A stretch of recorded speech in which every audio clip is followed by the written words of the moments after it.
I pulled into my driveway just after 7, still running on fumes from the site inspection. My boots left dried mud on the floor, my hair was half fallen out of its bun, and my shoulder ached from the weight of carrying around blueprints all day. I hadn't even taken off my jacket when my phone rang. Cole's name flashed on the screen. "Hey," I answered, propping the phone on my shoulder as I kicked off my boots. "Hey, Jules," Cole said, his voice way too hesitant for a casual call. "Listen, a quick thing about New Year's Eve." I froze mid-step. "Okay." "So, she's been really overwhelmed lately. A lot of energetic stuff. You know how she's into that. And she's just really sensitive to, certain kinds of energy." "What does that mean?" He paused. "She's just been saying there are people who bring in, intense vibes, and she's trying to set boundaries. And I'm one of those people." Another pause. "She didn't say that exactly, but yeah, she feels like it'd be better if we kept it small. Like mellow, peaceful." "You mean without me?" "I didn't say that. You didn't have to." I could hear him exhale on the other end. "Don't take it personally. She's just trying to protect her space. It's not about you. It's just the energy you bring sometimes." "The energy I bring," I repeated slowly. "You mean my job? Or the fact that I actually get stuff done while you and Talia sit around recharging your crystals?" "Jules, you're uninviting me." I'm just letting you know it might be better if..." I hung up. I couldn't listen to another vague justification wrapped in soft words, meant to feel kind but really just screamed, "You don't belong here." The phone rang again 5 minutes later. "Mom." I stared at it, half expecting her to be calling in defense of me. Stupid. "Hi," I answered. "Julia," she began, "I just talked to Cole. He mentioned your reaction." "My reaction?" "He told me I'm not invited." "It's not like that," she said quickly. "You know how Talia is. She's very in tune with emotional balance, and she's worked really hard to create a calming space. If you showed up, it might cause a disruption." I let out a slow breath. "So if I come, you won't open the door?" She was quiet. I repeated, "If I knock on your door, will you open it?" "Sweetheart, please don't make this difficult." That was my answer. I didn't cry. I didn't yell. I stood there in my hallway, still wearing my work jacket, still covered in dust and sweat from a job that, let's be honest, none of them even understood. And I realized something very clear. I wasn't just uninvited. I was unwanted. Not dramatic. Not overreacting. Just the plain clinical truth. They didn't want me. Not the version of me that kept roofs over heads and cars running and emergency plumbing from ruining Christmas. Not the version of me that showed up with casseroles and backup plans. They wanted the glossy kind. The kind that giggled at Talia's sage bundles and made Cole feel like a leader. I put my phone down and took off my jacket. The floor creaked beneath my tired feet. New Year's was 3 days away, and I was spending it alone. The next morning, I stayed in bed longer than I should have. My body ached in all the usual places, knees, shoulders, lower back. But it wasn't the kind of tired that sleep fixed. It was something deeper, something I hadn't named until now. I lay there staring at the ceiling, and my brain did what it always does when something breaks. It started tracing the fault lines back to the source. I was 8 years old the first time I noticed the difference. I brought home a perfect report card, straight A's, 2 honors, a teacher's note about leadership. Mom glanced at it, nodded, and said, "That's what we expect from you, sweetheart," before going back to folding laundry. Cole came home a week later with a most improved ribbon from field day, and they hung it on the fridge like it was a Nobel Prize. That was the pattern. I was expected. Cole was celebrated. I used to think it was because he was younger, the baby, the one they had to worry more about. But that excuse lost its shine by the time we were both adults, and I was still the one people turned to when the mortgage was late, or the fridge broke, or someone forgot to register Mom's car. I didn't say no, not once. When Dad got sick, I drove him to his appointments. When the roof leaked, I called in a favor from a contractor I knew. I covered Cole's share of the family vacation 3 summers in a row without being asked, or thanked. Last year, when Cole's business pivoted, which is to say failed, I deposited $1,000 into his account without a word. He texted me a thumbs-up emoji. That was it. I paid off the balance on Mom's hospital copay last fall, too. She cried on the phone, said she didn't know what she'd do without me. Then 2 weeks later, when I came by after work in my steel-toe boots and mud-splattered jacket, she said, "Julia, you should really make more of an effort with your appearance. First impressions matter." I was the safety net, the silent support beam holding up the house. And like any good beam, I was ignored. Until I cracked. Talia doesn't even know me, not really. We've talked, maybe a dozen times? But she decided I was intense, and that was enough to get me uninvited. She's never seen me at work, never watched me stand inside a half-collapsed warehouse, calculating steel stress tolerances in my head while someone's life was on the line. Intensity saves lives, but in my family, it disrupts brunch. They'd all rather have someone who floats through life on vibes and essential oils than someone who pours concrete and problem solves under pressure. Cole used to cry about math homework. I would stay up with him for hours, walking him through long division until he stopped calling the numbers mean. I taught him how to ride a bike. When he crashed into the curb and skinned both knees, I cleaned him up and told him not to tell Mom because she'd overreact. When his third job in 4 years fell through, I helped him rewrite his resume. When Talia didn't have a dress for the engagement shoot, I bought her one. I even ironed it for her. But I was too much, too serious, too strong, too useful, and now too excluded. That was the part that stuck in my throat. The realization that after years of showing up, quietly, efficiently, without complaint, I wasn't just being taken for granted anymore. I was being erased. They wanted a version of the family that looked effortless, light, airy, and I didn't fit in that picture. I was the scaffolding, not the chandelier. And now that the building was finished, they were trying to take me down with the rest of the construction mess. But the funny thing about scaffolding, sometimes it's the only thing holding everything together. And once it's gone, well, we'll see how curated their New Year's feels without it. I didn't make a list. I didn't draft a dramatic email. I just logged into a few banking apps and started clicking. First was the joint account I used to pad emergencies, what Mom called the family fallback. I had been depositing $200 into it every month for the past 3 years. Quietly, automatically, that stopped. Then the mechanic down on East 12th. Cole's car had been on its last legs since September, and I'd told him I'd cover the parts when the time came. The shop still had my card on file. I called and asked them to remove it. The standing order I had with a grocery delivery service to send monthly packages to my parents, staples, prescriptions, extras they pretended were a gift from the neighbors, that was canceled too. I didn't tell anyone. I didn't even think about telling anyone. It wasn't out of spite. It was just done. New Year's Eve arrived like a whisper. No noise from my phone. No, we changed our minds, or come anyway. I didn't expect one. By noon, I had cleaned the apartment, lit a couple of candles, and taken the gifts out from the closet, the ones I had bought for everyone before the call. They sat on the coffee table, perfectly wrapped and untouched. One for Mom, wool-lined gloves she mentioned offhand in October, one for Cole, custom cufflinks shaped like little drafting compasses. A gesture, a connection to the one class he passed in community college before switching majors again. Even one for Talia, her favorite herbal tea blend in a ceramic jar I had picked out weeks ago. I thought about putting them in a box. I thought about mailing them, but I didn't. I left them right there. I made a small dinner, nothing festive, just what I had in the fridge. I poured a glass of wine and turned on music. Not party music. Not the kind of thing you play while fireworks burst in the sky. Just something soft. The silence felt strange at first, like I'd forgotten something. Like someone might knock on the door and ask why I wasn't trying harder, but no one knocked. I didn't cry. I didn't stare at my phone. I didn't hope. I just sat there, alone in a clean apartment, with unopened gifts and the faint hum of music in the background. And somewhere between the first and second glass of wine, I realized what I was feeling. Not sadness, clarity. There was a certain kind of peace that came from choosing not to show up, not to explain, not to fix what no one asked me to fix in the first place.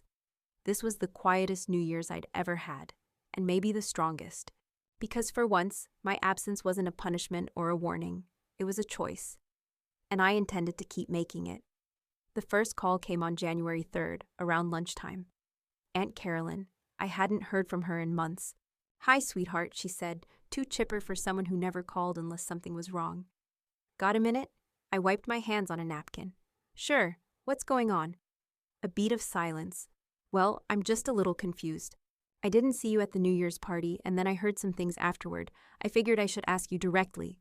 I leaned back in my chair. "Ask me what?" "Why you didn't come." I let out a short breath. "I wasn't invited." There was an awkward pause on her end. "Oh, I see." She definitely hadn't known. I could hear it in her voice. This wasn't a guilt call. It was a what the hell happened call. "They told me Talia wasn't feeling well," she said carefully. "That it was just going to be very small, intimate." "Right," I said.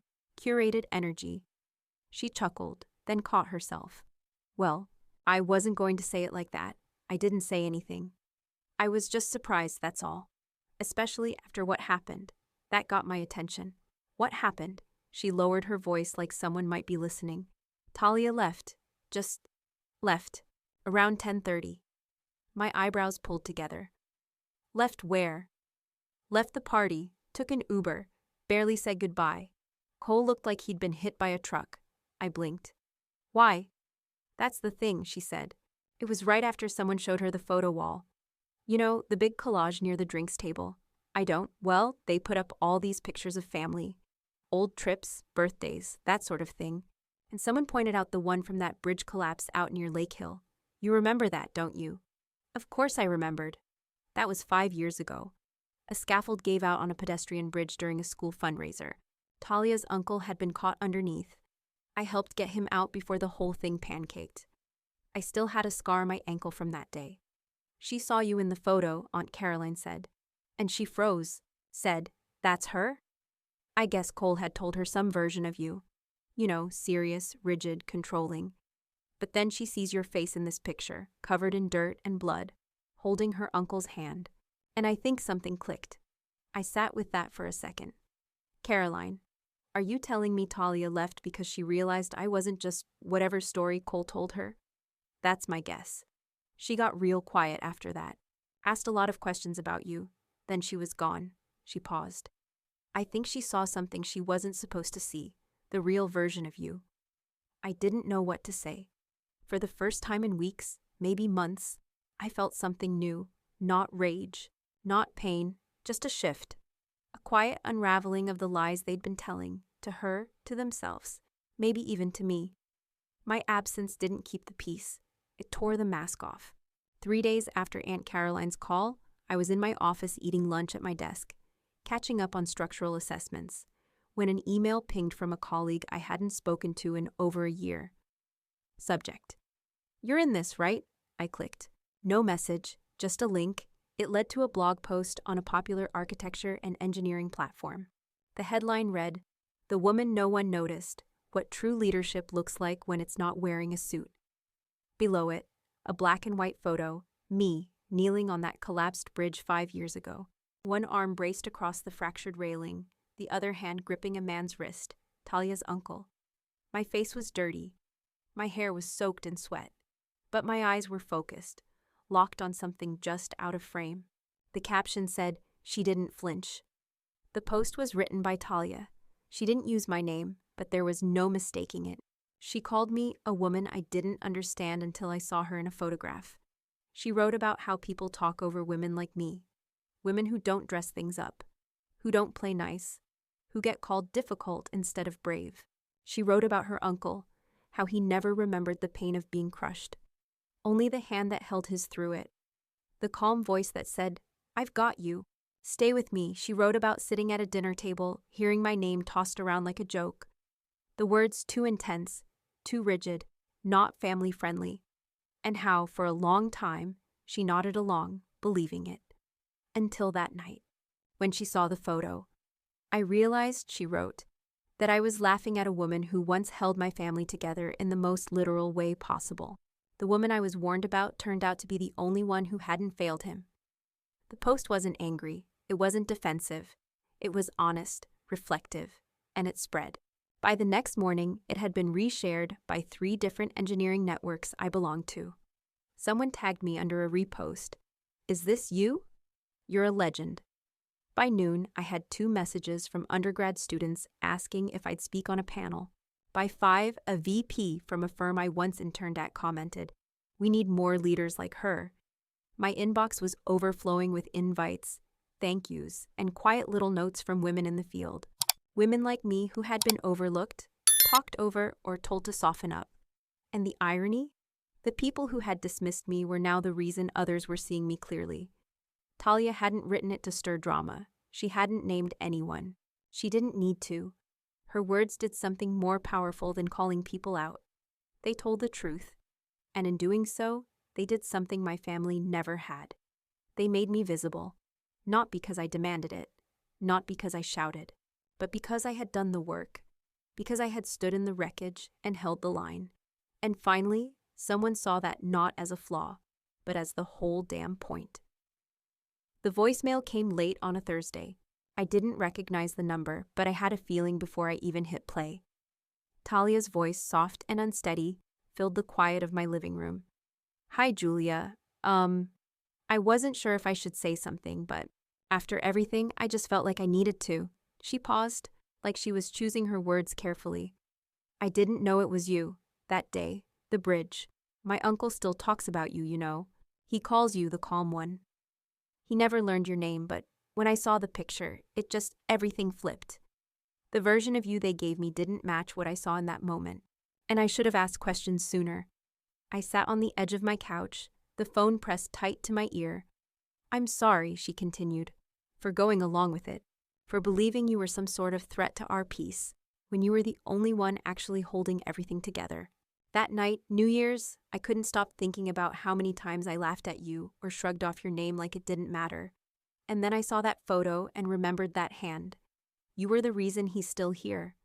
She cleared her throat. "I just wanted you to know. I see you now. I really do." There was another pause, but not an awkward one, just quiet. "And thank you. Not just for what you did on the bridge, but for what you've done for people who never gave you credit. You didn't have to, but you did." She didn't say anything else. No request to talk more, no awkward invitation to clear the air. Just her voice, steady and sincere. It was the kind of message I never expected.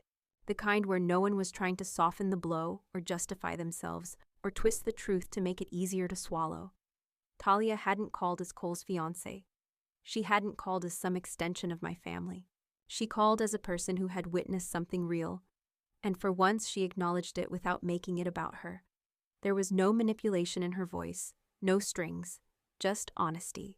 And in a strange way, that single message meant more than years of forced thank yous and half-hearted hugs ever had. It wasn't validation, it was recognition, quiet, earned, and finally, mine. The email came 2 days after the voicemail. The subject line read, "Let's reconnect, new year, new start." It was from Cole, but I knew from the overly formal tone and the way it was CC'd to Mom and Dad that this wasn't just him. I skimmed it once, then read it again more slowly. "Hey Jules, we've been talking and we all agree it's time to rebuild as a family. Things got messy. Misunderstandings, hurt feelings. Let's not let one rough patch ruin decades of love. We'd love to meet for brunch next weekend. Somewhere neutral. No drama, just a chance to reset. We all make mistakes, right?" I almost stopped there, but then I hit paragraph 4. "Also, we were wondering if you might consider reaching out to Talia and asking if she'd be willing to take down that post. It's gotten a lot of attention, and while we know she meant well, it's starting to affect how people perceive us." There it was, the real reason. Not concern, not reconciliation, just damage control. I didn't respond. Not that day, not the next. Not at all. They wanted me back. Not because they missed me, but because my absence had become inconvenient. Because for the first time, they couldn't control the narrative. Because Talia had held up a mirror and they didn't like what was staring back. This wasn't a peace offering. It was a cleanup request. And I wasn't their janitor anymore. I stared at the screen, hand hovering over the mouse. For a moment, the old instinct tugged at me. Reply, smooth it over, be the bigger person. But I had already done all that, for years, and all it got me was a politely worded exile and a request to fix the mess they made when they thought I'd stay quiet. I archived the message, didn't delete it, just filed it away under exactly what it was. Proof. They hadn't changed. They were just scrambling, and this time, I wasn't interested in helping them land softly.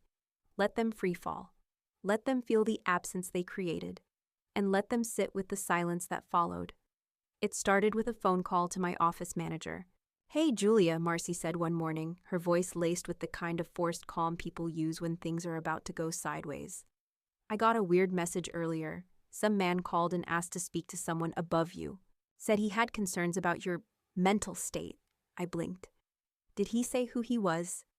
"Said he was your father," she replied, her tone turning sharp. But it didn't sound like a father checking in. More like someone trying to stir trouble. Said something about emotional instability and how your behavior's been erratic lately. I told him to take it up with HR, but I figured you should know. I closed my laptop. "Thanks, Marcy. I'll handle it." I hung up, but the calls didn't stop. Within 2 days, a few of my clients forwarded me vague texts from an anonymous family friend, suggesting I was going through a breakdown, that I'd made rash public decisions, and might need support. Support. That was rich, considering I'd been holding up the family like a load-bearing beam for years, without a single one of them noticing the strain. What came next was classic. A flurry of messages from extended relatives, cousins I hadn't spoken to in years, great aunts who still spelled my name wrong. Just checking in. "Your mom's been worried. I heard something and thought you could use a friend." All dressed up as concern, but none of them actually asked what was going on. None of them said what happened. They all just assumed something was wrong with me. Not the people who disinvited me, not the brother who threw me under the bus, not the parents who weaponized silence until it became a scalpel. Me. The narrative was already spinning. I was being painted as unpredictable, emotionally unwell, overreactive, dangerous in a quiet, polite kind of way. It was almost impressive how fast they moved once they realized I wasn't coming back. But I didn't flinch. Instead, I did what I always do. I documented screenshots, voicemails, forwarded texts, a log of who said what and when, because they weren't just gossiping now. They were trying to discredit me. Discredit my name, my work, my sanity. But this time, I wasn't trying to earn anyone's trust. I was protecting my own. Let them whisper. Let them spin. Let them reach for anything they could to explain away my refusal to return to their hierarchy. I didn't respond. I didn't defend. And I sure as hell didn't correct them. Because the thing they never understood, silence isn't always surrender. Sometimes it's strategy.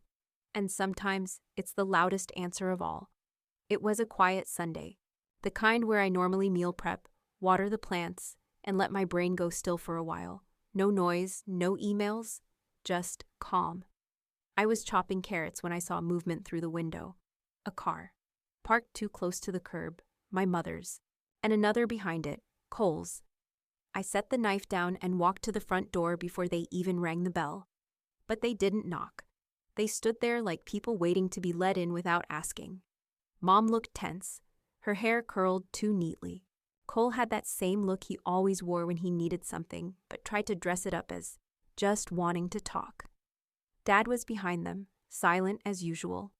I opened the door but didn't move aside. Mom smiled, too bright. "Can we come in?" "No." A beat. Cole cleared his throat. "Jules, we just want to—" "No." I didn't raise my voice. I didn't make a speech. I just stood there, blocking the threshold. They weren't used to this version of me, the one that didn't bend at the sight of them. "We thought maybe we could reset," Mom said. "Talk through what happened. Clear the air." I looked at her, then at Cole. "You want to talk now, after the uninvitation, after the smear campaign, after the brunch email with the favor hidden in paragraph 4. Mom's smile faltered. "That's not fair." "No," I said calmly. "It's accurate." Cole stepped forward slightly, hands in his pockets like a teenager caught stealing. "Look, we made mistakes. We get that. But it doesn't have to stay like this." "It does," I said. "Because you still don't see it. You're not here to listen.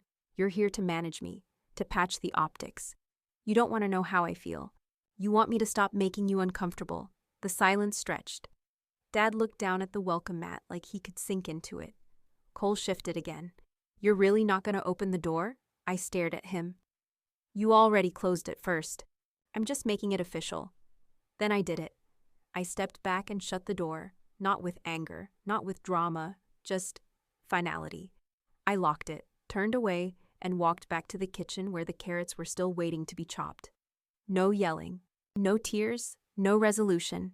Just a door closed, quietly, firmly, for good. The envelope arrived on a Thursday.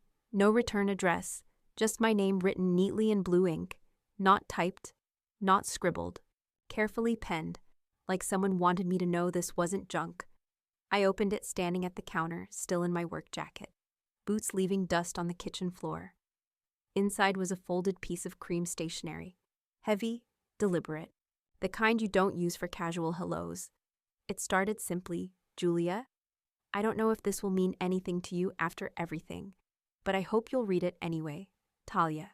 Her handwriting was a little shaky in places, like she'd started writing, stopped, then picked up again. But the words, they didn't stutter. I just spent the afternoon with my uncle. He's doing well. He talks slower now, and sometimes he forgets names. But there's one story he never gets wrong. The day the bridge collapsed. He tells it the same way every time. He remembers the noise, the chaos, the feeling of being pinned. And then he remembers you, this woman crouched next to him in the dust, your hand on his shoulder saying, "Stay with me. You're not going anywhere." He says you never once looked afraid. He didn't know your name for years. Now he does. And he asked me to thank you every time I visit. I sat down without realizing I'd moved. The letter was still open in my hands, but I could feel something shift in my chest, like a door cracking open after a long winter. I wanted you to know he's okay, that what you did mattered, and not just to him. You didn't just hold his hand that day. You held up a version of integrity most people never get to witness. I only saw it when it was too late. I'm sorry for how long I played along. I'm sorry I let other people's versions of you drown out the truth. I hope you know now, you were never the problem.